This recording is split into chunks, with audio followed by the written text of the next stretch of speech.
오늘 점심도 맛있게 드셨나요? 5분 만에 할 수 있는 오늘의 주요 뉴스 8월 31일 뉴스런치 지금 시작합니다. 8월 30일부터 9월 6일까지 수도권에서 사회적 거리두기 2.5단계가 시행됩니다. 3단계는 타격이 너무 크니 우선 위험도가 큰 집단에 대해 방역 조치를 강화한 것인데요. 골자는 크게 세 가지입니다. 젊은 층 중심의 외부 활동 최소화, 지역사회로부터 아동과 학생 집단 감염 차단, 치명률이 높은 고령층 보호입니다. 이에 따라 프랜차이즈형 카페에서는 음식, 음료 섭취가 금지되고 포장과 배달만이 가능합니다. 주점을 포함한 일반 음식점, 휴게 음식점, 제과점의 경우 오후 9시까지는 정상 영업이 가능하되 오후 9시부터 다음날 오전 5시까지는 오로지 포장과 배달만이 허용됩니다. 여기서 잠깐! 일반 음식점과 제과점은 알겠는데 휴게 음식점은 어떤 걸 말하는 걸까요? 휴게 음식점은 비교적 작은 규모의 음식을 팔면서 주류 판매는 허용되지 않는 업소를 말합니다. 패스트푸드점이나 분식점을 생각하시면 될 것 같습니다. 또한 헬스장, 당구장 등 실내 체육시설과 학원, 독서실, 스터디 카페 등에 대해서는 집합금지 조치가 실시됩니다. 고령층을 보호하기 위해서는 수도권의 요양병원 및 요양시설의 면회가 금지됩니다. 어제가 시행 첫날이었는데요. 프랜차이즈 카페의 탁자들은 치워졌고 음식점들이 문을 닫은 밤거리는 한산했습니다. 한편 매장 내 이용이 아예 금지된 프랜차이즈 카페 대신에 제과점이나 패스트푸드점, 개인 소규모 카페에 사람들이 몰리기도 했고 술집 대신 편의점 야외 테이블에 사람들이 몰리기도 했습니다. 29일 비대면으로 열린 더불어민주당 전당대회에서 새로운 당대표로 이낙연 의원이 선출되었습니다. 이낙연 대표는 김부겸 전 의원과 박주민 의원을 제치고 60%가 넘는 득표율로 당선되었습니다. 자택에서 화상으로 진행한 수락연설에서 이 대표는 자신에게 주어진 5대 명령을 이행하는데 힘을 쏟겠다고 밝혔습니다. 코로나 전쟁에서의 승리, 국민의 삶 수호, 코로나 이후의 미래 준비, 여야 간 통합의 정치, 혁신 가속합니다. 막바지에는 윈스턴 처칠의 말을 인용하며 코로나19 극복에 대한 결의를 다지기도 했습니다. 이낙연 대표는 2017년부터 올해 1월까지 문재인 정권 첫 국무총리로 활동했으며 유력한 차기 대선 주자로 손꼽히고 있습니다.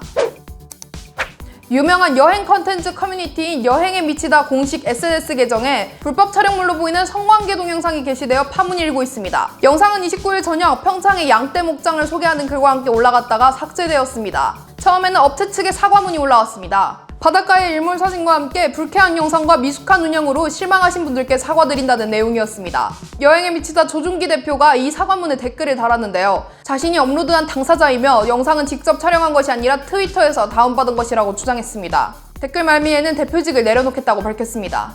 그러나 하루 뒤인 30일에 이 1차 사과문은 비공개 처리되고 새로운 사과문이 올라왔습니다. 묘지는 영상을 직접 촬영하지 않았더라도 단순 소지만으로 문제임을 인정하며 사법기관에 정식으로 사건 접수를 진행하겠다는 거였는데요. 해당 영상이 불법 촬영물임은 부인했습니다. 이에 따라 서울 강남경찰서는 여행에 미치다에 대한 내사에 들어갔습니다. 내사는 수사의 전 단계를 말하는데 영상이 불법 촬영임이 확인되면 경찰은 정식 수사에 들어간다고 합니다.